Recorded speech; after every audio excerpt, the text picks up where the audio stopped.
Morning one and all. Today I am going to teach you a new poem that is Pied Beauty. So Pied Beauty is a curtal sonnet by English poet G.M.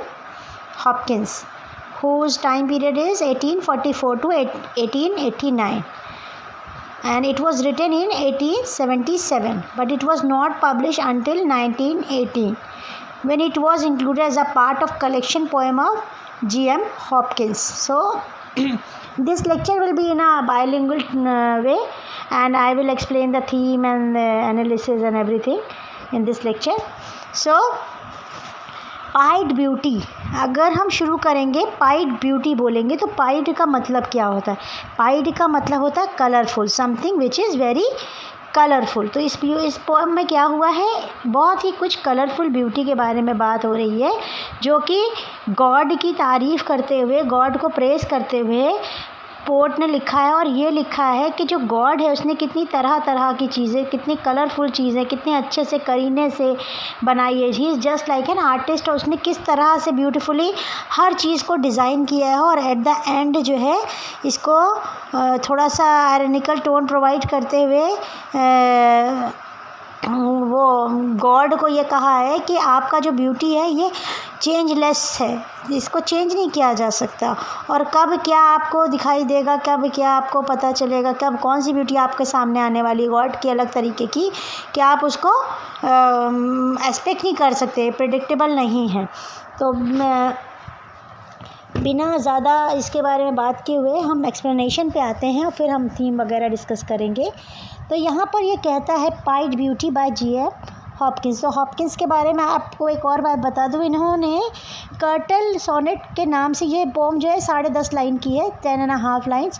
Curtail sonnet के नाम से इन्होंने एक तरह का sonnet बनाया था जिसमें 10.5 लाइन, 10.5 लाइन का सोनेट्स था. जैसे आपने अब तक पढ़ा कि सोनेट 14 लाइन्स की स्मॉल पोम होती है, लेकिन अब इन्होंने 10.5 लाइन को दिया.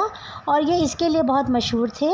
इन्होंने बेसिकली रिलीजियस थे, तो इन्होंने बेसिकली रिलीजन के ऊपर थोड़ा लिखा है. और इनके जो वर्क थे ना, इन्होंने अपने आप ही अपने वर्क डिस्ट्रॉय कर दिए थे, ज़्यादातर वर्क, अपने शुरू के वर्क, क्योंकि इनको बहुत ज़्यादा सक्सेस नहीं मिली अपनी लाइफ में. इनको अपनी लाइफ में बहुत ज़्यादा फेलियर्स मिले, तो इन्हें ऐसा लगा कि ये कैपेबल नहीं है राइटिंग के, ये अच्छा नहीं लिख सकेंगे. तो इन्होंने अपने वर्क को ही जलाया, और इनके डेथ के बाद इनके वर्क पब्लिश हुए जो कि सच में अच्छे वर्क थे. तो थैंकफुली इन्होंने अपना ये वर्क नहीं जलाया था. तो जब हम इसे शुरू करेंगे तो यहाँ पर कुछ इस तरह से पोम चलती है कि राइटर कहते हैं, glory be to God for dappled things. Dappled मतलब कलरफुल. तो भगवान को बहुत बहुत धन्यवाद हो उसके, और प्रेज़ हो, उसकी बात अच्छी हो कि उन्होंने कलरफुल चीज़ें बनाई हैं. For skies of coupled colour as a brinded cow. और दोहरे रंग का आसमान बनाना, कितनी ब्यूटीफुल बात है कि दोहरे रंग का आसमान बनाया है, जैसे कि एक धारीदार गाय. आपने देखा होगा गाय को, जब आप फॉरेन कंट्री के कुछ गायों को देखते हैं एकदम वाइट होती हैं, उसमें ब्लैक ब्लैक कलर के डॉट्स होते हैं. तो उसी तरह से उन्होंने कहा कि ये आपकी ही कुदरत है कि आपने कुदरत की चीज़ों को इतना खूबसूरत बनाया है. गॉड के लिए कह रहे हैं कि आपने काऊ की तरह आसमान बनाया है, पूरा एक बैकग्राउंड दिया, उसके ऊपर धारी धारी कर कर के स्काई भी दिया डॉट्स में. For rose mole all in strips upon a trout that swim. Trout एक तरह की मछली होती है जो कि जब तैरती है तो उसके जो बॉडी पे गुलाबी गुलाबी कलर के चिकत्ते पड़े होते हैं, ऐसा लगता है कि किसी ने ऐसे छिड़क दिया है कलर. तो वो कहते हैं कि इतनी खूबसूरत कलरफुल चीज़ बनाई आपने, ट्राउट, और वो ऐसा लगता है जैसे कि रंगीन गुलाबी रंग के मोज मतलब होता है तिल, तो चितकबरे तिल बना दिए आपने उसके ऊपर, तो वो देखने में बहुत खूबसूरत है. तो उसका एक अलग ही कलर है. फिर फ्रेश फायर कोल चेस्टनट फॉल फिंचेस विंग. आपने ही तो इतने खूबसूरत फ्रेश फायर कोल बनाया. जब आप अंगारे को देखो तो उसका जो कलर होता है वो कितना खूबसूरत होता है, डार्क ऑरेंज कलर का. अगर आप चाह भी लो तो ऐसा कलर आप प्रोड्यूस नहीं कर पाओगे. डार्क ऑरेंज, बर्निंग वाला, जलने वाला. आग को देखो उसका अलग कलर होता है. तो वो यहाँ पे कहते हैं कि फायर कोल चेस्टनट की तरह आपने कलर्स बनाए. और वो जो चिड़िया है ना छोटी सी फिंच्ड, उसके भी तो विंग्स बनाए। आपने चिड़ियों के कलर देख लो आप, तोते का कलर कितना प्यारा कलर होता है, और बुलबुल का कलर देखो आप, कलरफुल किंगफिशर में देखो कितने कलर है। तो he is praising God for using different colours, different varieties of colour in this world and making it a beautiful place. फिर वो नेक्स्ट लाइन में कहते हैं landscape plotted and pieced, fold, fallow and plough. वो कहते हैं आपने जो लैंडस्केप बनाई है, दुनिया भी जो बनाई है, उसमें भी जो ज़मीन का बंटवारा किया है, उसको प्लॉट किया है, जैसे कहते हैं ना प्लॉट बनाना, एक ज़मीन का प्लॉट बनाना। तो आपने भी तो कितने अलग अलग तरीके से उसका बंटवारा कितनी खूबसूरत ढंग से किया है।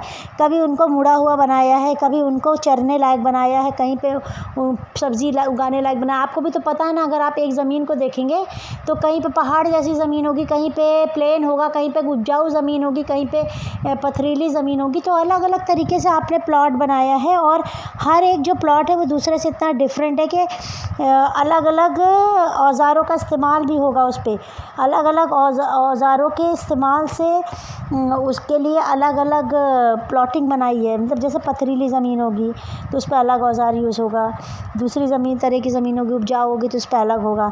फिर all things counter original space strange whatever is fickle freckled who knows how. हर चीज़ जो है ना एक दूसरे से काउंटर करती है, अलग है, ओरिजिनल है, स्पेयर है और स्ट्रेंज है। मतलब काउंटर करती है, मतलब अलग है। ये नहीं है कि एक इंसान के जैसा ही दूसरा इंसान बनाया। मतलब आपकी कितनी अच्छी वैरायटी बनाई है। जैसे आप कहते हो ना कि खाने की डिशेज़ है, तो एक कोई ऐसी डिश बनाई है तो दूसरी डिश भी बिल्कुल उससे फ़र्क है। ये नहीं है कि चावल की ही 2 डिश बनाई है। तो आपने कितना, और ये दोनों यूनिक है। तो उसी तरह से वो कह रहा है कि आपने जो बनाई ये चीज़ें एक दूसरे से काउंटर करती हैं, अलग है। मतलब एक ज़मीन है तो एक आसमान है, लेकिन दोनों ही बहुत ओरिजिनल है। ज़मीन भी अपनी तरह की ओरिजिनल चीज़ है और आसमान भी, और स्पेयर हैं, दोनों के ही अलग अलग क्वालिटीज़ है, दोनों ही अलग अलग तरीके से फैलाए गए हैं। और स्ट्रेंज है, मतलब जोड़े गए हैं अलग अलग, और स्ट्रेंज है मतलब बहुत ही अलग हैं, यूनिक है। वॉट एवर इज़ फिकल फ्रिकेड, मतलब जो भी चेंज है, बदलने योग है, जो कुछ भी है, वो पता नहीं कि कौन कह रहा, हु नोज़ हाउ, कैसे किया गया है। मतलब वो कह रहा है कि ये आप ही कर सकते हो, कौन जानता है कि कैसे किया गया है। कभी कहीं धब्बा पड़ा हुआ है तो कहीं पे कोई बदलने लायक है, लेकिन वो सब आप ही जानते हो कैसे किया गया।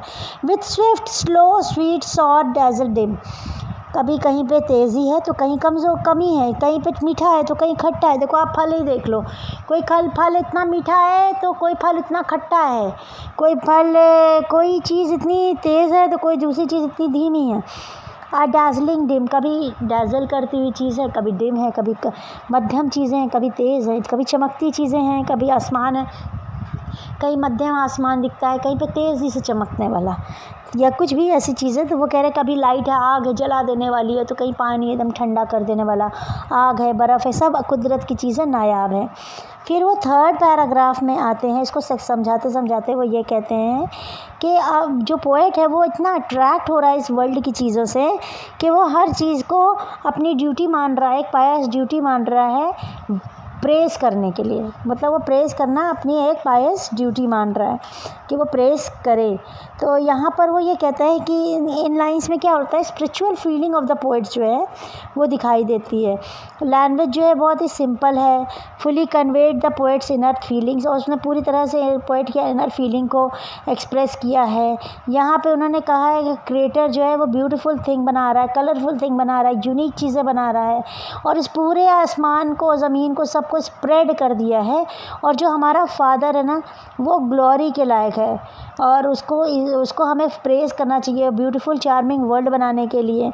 और वो दुनिया में फ्लावर फैलाता है, रोज़ है, किंग है, सब कुछ है, लेकिन वो इसको प्रेज़ वर्दी है। गॉड जो है हमारा वो प्रेज़ वर्दी, उसको प्रेज़ होना चाहिए, उसकी स्तुति होनी चाहिए। I hope it is understandable. Thank you very much.